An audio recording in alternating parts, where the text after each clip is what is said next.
Hey food lovers, welcome back to my channel.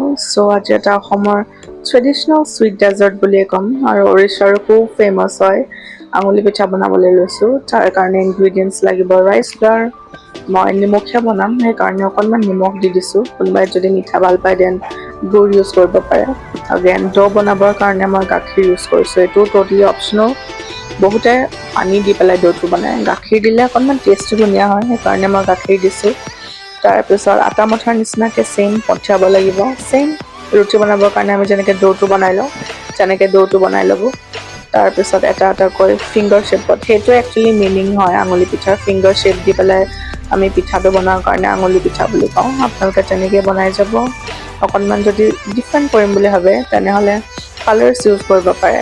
Beetroot দি পেলাই pink colour, অপৰাজিতা ফুল দি পেলাই blue colour, তেনেকৈ colourful বনাই ল'ব পাৰে। দেখিবলৈও ভাল লাগিব। এবাৰ ট্ৰাই কৰি চাব তেনেকৈ। এয়া মোৰ বহুতকেইটা আঙুলি পিঠা ৰেডি হৈ গ'ল। তাৰপিছত এখন পেন ল'ব, তাতে গাখীৰ দিব। মই ঘি ইউজ কৰিছোঁ অকণমান টেষ্ট এনহান্সমেণ্টৰ কাৰণে। চেনি দিছোঁ, এটা ইলাইচি দি দিছোঁ। তাৰপিছত বনাই থোৱা সেই আঙুলি পিঠাখিনি এটা এটাকৈ দি যাব। এইটো 10 মিনিটছমানৰ কাৰণে আপোনালোকে গাখীৰখিনি উতলাই থাকিব লাগিব। যেতিয়ালৈকে গাখীৰটো ডাঠ হৈ নাযায় তেতিয়ালৈকে আপোনালোকে উতলাই থাকিব আৰু মেক শ্যোৰ কৰিব যে কণ্টিনিউৱাছলি হেতাৰে লৰাই আছে, নহ'লে কি হ'ব লাম্পছ ক্ৰিয়েট হ'ব, এটাৰ ওপৰত এটা লাগি যাব, দেখিবলৈ খুব বেয়া লাগে তেনেকুৱা হ'লে। কণ্টিনিউৱাছলি লৰাই থাকিলে এটা এটা হৈ থাকিব, দেখিবলৈও ভাল লাগে। এয়া চাওক এটা এটা হৈ আছে।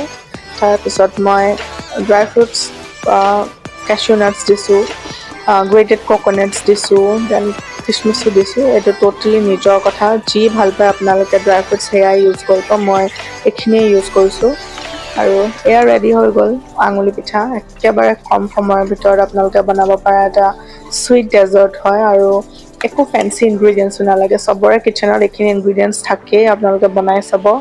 আৰু মই যে কৈছিলোঁ সেই কালাৰফুল বনাবৰ কাৰণে, তেনেকৈ আপোনালোকে বনাই চাব, ট্ৰাই কৰিব আৰু খুব টেষ্টি হয়।